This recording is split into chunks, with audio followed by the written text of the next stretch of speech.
One man who called Knoxville home for 20 years now lives in Ukraine. Even with war raging in cities around him, he says he's staying. WAT's Lexi Spivak spoke with him, getting a small glimpse into his experience and life right now. Lexi.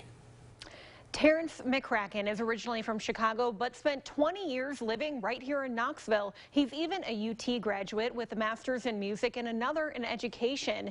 In 2016, though, he decided to shake things up, moving to Ukraine to teach English. It's home for him now, a home he says is being destroyed by Russian troops. McCracken spoke about what he has seen and why he believes the Ukrainian defense will prevail. Terrance McCracken lives in Poltava, Ukraine. It's in between the nation's two largest cities being attacked by Russian troops. It's very safe.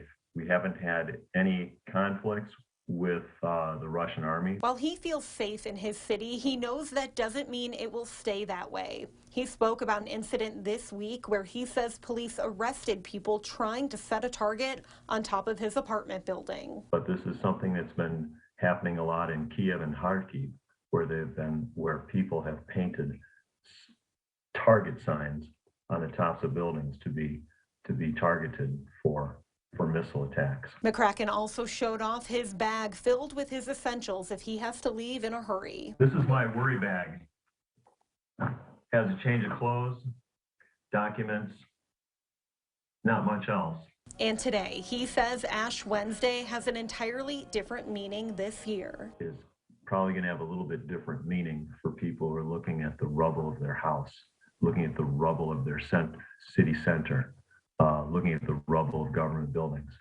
A lot of ashes. As the stress and tension grows in Poltava, he still believes in the defense protecting the nation that has become his home. And I think that Mr. Putin, when he looked at Ukraine and said, oh, bad economy, very little army, this will be easy. What he didn't look at is the character of the people of Ukraine, who after 30 years of independence, they really like the idea. So for now, he plans to stay put, placing his safety in God's hands. No matter what happens, he's with me.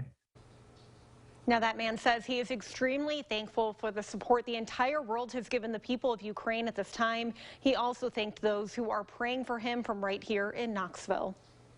Thank you so much, Lexi. He also took a moment to let Lexi know any donations to help Ukraine are also appreciated. We have some tips from the Better Business Bureau on how you can safely do that to ensure you're donating to a good cause. So check out our website, WATE.com.